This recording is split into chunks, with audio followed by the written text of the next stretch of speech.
So, ayun guys, bumili ako ng grape. Ayan, gasa natin. Try naman natin itong green.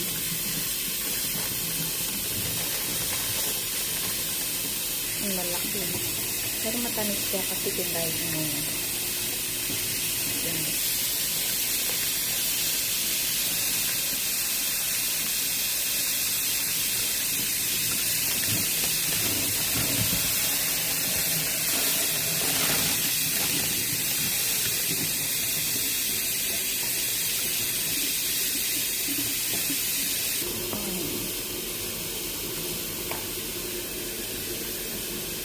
Binili ko mga prutas.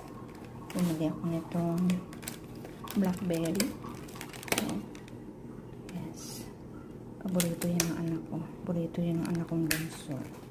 Then, bumili rin ako nitong raspberry.